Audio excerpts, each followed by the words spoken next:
Hi there. This video is an exam paper walkthrough of the Eduqas GCSE Mathematics Higher Tier Component 1 paper from summer 2023. This paper is worth 120 marks in total, and this is the second video of 6. It will focus on questions 6 to 9, which account for 16 of these marks. Eduqas Component 1 papers are non-calculator, so a calculator should not be used. A little disclaimer: there may be more than one way to answer a question. The methods shown in this video are not the only way some mathematical skills can be applied. Okay, let's get started.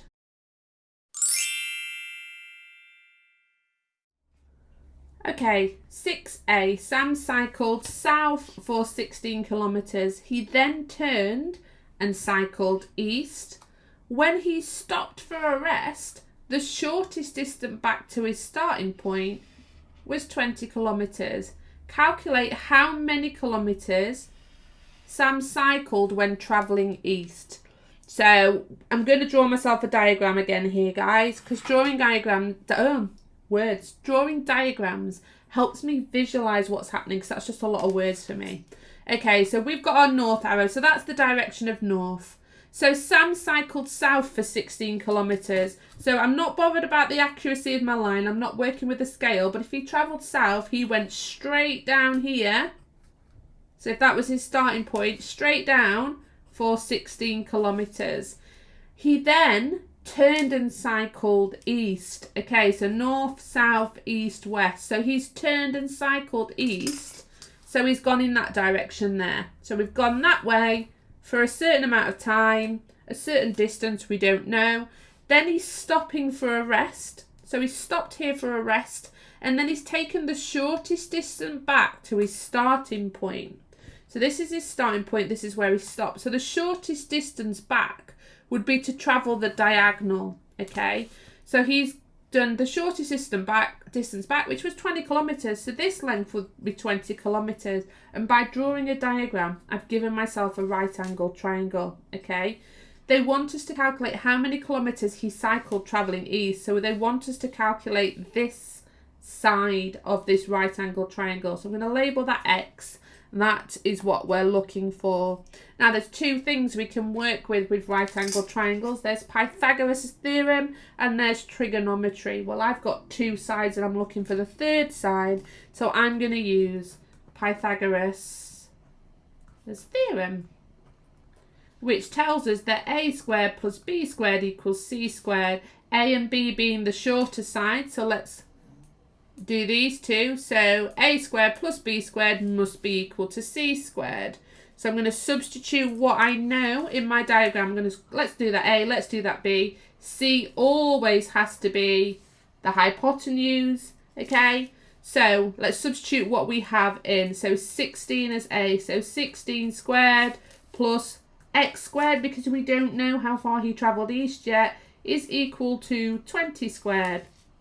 Well, 16 squared is 256 and 20 squared is 400. So now I'm going to solve this for x. So remember, we're isolating the variable x. So the first thing I'm going to do is I'm going to subtract 256.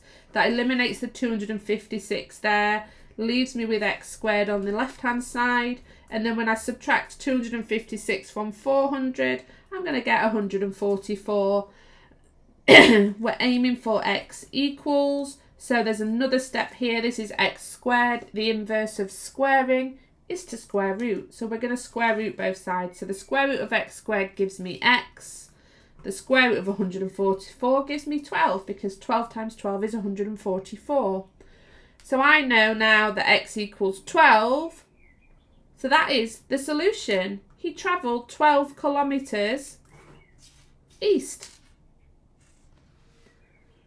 Part B. So Sam cycled the 20 kilometres back to his starting point at a constant speed of 25 kilometres per hour. How many minutes did this take? So we've got his speed, we've got his distance, we're looking for his time. So we can do speed, distance and time as our formula triangle. But what I'm going to do here is I'm going to rewrite this with my values in. So speed I know is 25, distance I know is 20, time is what I'm looking for. So 20 divided by 25. So the time taken is 20 divided by 25. Now I've written that as a fraction because what I want to do is get this time in minutes. But when I'm working it out in this way, currently it's 20 out of 25 hours. Okay, I'm going to scale that up. So I'm going to multiply by 4 to make it a fraction out of 100. Do the same to the top. So 80 out of 100 I know is 0.8 as a decimal. That's why I scaled it up to 100 to work with something that I was comfortable with. So this is 0.8 hours. We want minutes. So we're going to have to do 0.8 times 60. Okay. So I'm going to multiply this by 10 so that I'm working with 8 times 60. So 8 times 6 is 48. So it must be 480. But then I need to reverse that multiply by 10. So I'm going to divide by 10. So that is 48. So it's 48 minutes it took him. And I'm making that nice and clear for the examiner because I ran out of space there. Question 7a. So we have a diagram here. It's a graph and we've got 2 linear graphs plotted there. So 2 straight line graphs. I'm just going to move this up a little bit. It asks us to use the diagram to solve the following simultaneous equations.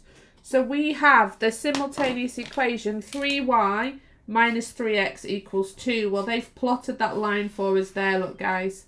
Very helpful of them. We've also got a simultaneous equation of y plus 2x equals 3. That's the other line that they've drawn for us. Also very helpful.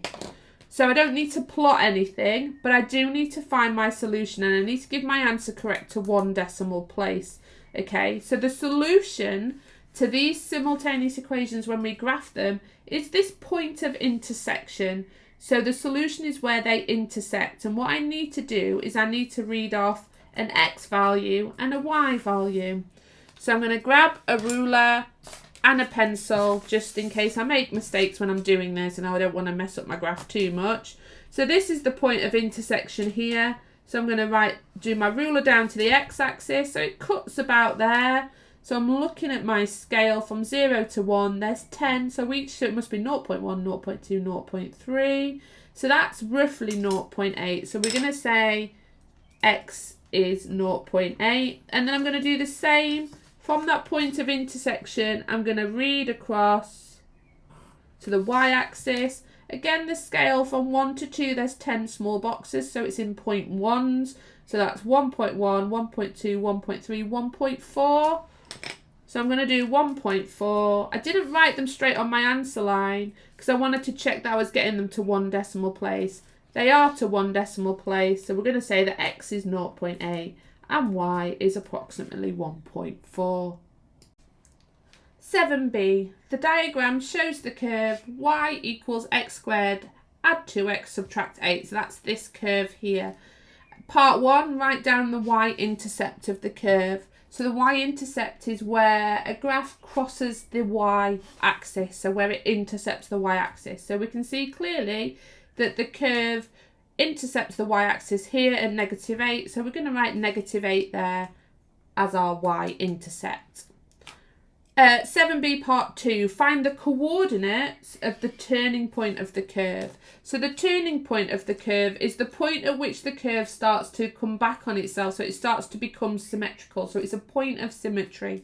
And you could imagine that there would be a line down the middle there that cuts through that point on the curve. Now, sometimes we can read that information from a graph. We can go halfway between our x-intercepts, our roots, and then we can read off our y coordinate. However, this scale here is going to be difficult to read from. So I'm going to do this algebraically. I'm going to complete the square. So I'm completing the square for x squared plus 2x subtract 8 because this is my quadratic equation that's been plotted. When we complete the square, let's write that there. We want it in the form x plus a all squared subtract b. Okay, the plus and the subtract can change depending on the values. So the a is half of the x coefficient. So inside this squared bracket, I'm going to have x plus 1 all squared, because the a is always half of the coefficient of the x. Half of positive 2 is positive 1. I then need to square that value, because this is what completes the square, and subtract it. So 1 squared is 1, so I need to subtract 1. But I've also got to remember about this subtract 8 that's part of the equation. I've got to balance everything out. Now I'm going to simplify this. So x plus 1 all squared, negative 1 subtract 8 gets more negative, becomes negative 9. Now once I've completed the square here, I can read off the coordinates of the turning point. So the x coordinate is the opposite of what's inside the bracket. So the opposite of positive 1 is negative 1. So the x coordinate of the turning point is negative 1. And if we look at that graph, that would make sense, because negative 1 is central between those two x-intercepts that we can see on the graph there, and we want it to be that line of symmetry. And then the y-intercept is exactly what's on the outside of the bracket. So the y-intercept is negative 9. And if we just look at our graph, that does make sense to us, because the turning point would be roughly here. So that would be around negative 9. We did it algebraically though to be safe, because we can't really be accurate with that scale. Okay, part 3. Use the diagram to solve x squared, add 2x, subtract 8 equals 0. So I'm just going to check that we are solving here the same equation, because sometimes there'll be slight changes, which means you have an extra step or two to do. But x squared add 2x subtract 8, x squared add 2x subtract 8, they match. So we're working directly with this diagram here, and we're solving this equation. So we want the roots, we want the solutions, we want those x-intercepts. And I mentioned those for this part here when we were looking at completing the square. So where the curve cuts the x-axis, where it intercepts the x-axis, those are the solutions to this equation. So we have x equals negative 4, or x can equal positive 2. Remember, we can get two solutions for a quadratic, two different solutions or a repeated solution. So x is negative 4 or x is positive 2. Question 8. The surface area of the Earth is 5.101 multiplied by 10 to the power of 8 kilometres squared. So obviously the surface area of the Earth would be a big number because the planet is huge. So they've written it in standard form, because standard form is really useful for writing really big or really small numbers. And then it tells us that the Earth's oceans are 70.9% of this surface area. And then it says estimate the surface area of the Earth's oceans and give your answer in standard form. So asking for an answer in standard form tells me potentially we're going to be dealing with some really big or really small numbers, but we're estimating. So what we're going to do is we're going to round the values we've been given to one significant figure to make our lives a little bit easier and to help us estimate. So 5.101 multiplied by 10 to the power of 8, I am going to round to 5 multiplied by 10 to the power of 8, because 5.101 to one significant figure would be 5. Okay, and that's a much nicer value to deal with. I'm also going to round 70.9%. Okay, so 70.9%, I'm going to round that to 70%. One significant figure. So 70 is the first significant figure. That 0 doesn't change it. So don't be tempted to round it to 71, because then you're dealing with another number that's potentially a little bit trickier to work with. Okay, so this is the surface area of the Earth. This is the percentage of oceans, the percentage of the surface area that the oceans take up on Earth. So we are going to find 70% of 5 multiplied by 10 to the power of 8. Okay, so what we can do is I've got 5 times 10 to the power of 8. First thing I'm going to do is I'm going to divide by 100, okay, because I'm working in percentages. So if I do a little proportion table, will probably be easier for you to see this in. So this is 100% of the Earth's surface area, okay? We're wanting to find 70%. So if I scale down, if I divide by 100, that will tell me 1%. So I'm going to divide by 100 on this side, but what I need to remember is dividing by 100 is actually the same as dividing by 10 squared, okay? So when I divide by 10 squared, this becomes 5 times 10 to the power of 6, because 10 to the power of 8 divided by 10 to the power of 2, law of division, we subtract the powers. So 1% of the Earth's surface area is 5 times 10 to the power of 6. I want 70%, okay? So now I'm going to scale up. I'm going to multiply by 70 to get to 70%. Remember, this is my percentages column. So I'm going to multiply by 70, which is the same as multiplying by 7 times 10. So we've got 5 times 7 times 10 times 10 to the power of 6. Well, 5 times 7 is 35. 10 times 10 to the power of 6. If we add the powers, because we want to keep in standard form here, remember, the law of multiplication, we've got a power of 1 there, so it's 1 plus 6, 10 to the power of 7. Now we want our answer in standard form, so let's check. If our answer's in standard form, that first number must be between 1 and 10.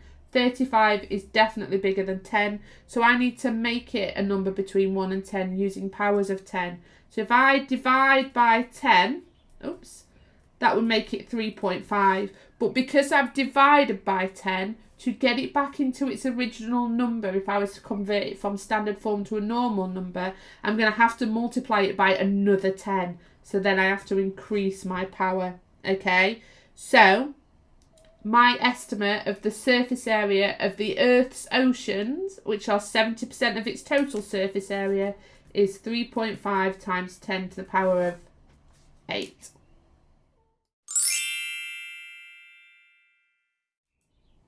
Question 9. So we've got a spinner here and the parts of the spinner are labelled with words that give us a colour. The diagram shows a fair spinner, so that's useful to know. Eve spins the spinner twice. What is the probability that the spinner lands on red both times? So we need to find the probability that the spinner lands on red to start off with. So the probability that we land on a red, well, there are 1, 2, 3, 4, 5, 6, 7, 8 sections in total. And out of those 8, we have 2 of them that are red. So the probability that the spinner lands on red is 2/8, which we can simplify to 1/4, because if we're going to calculate with it, the simpler the better, because we're dealing with lower numbers.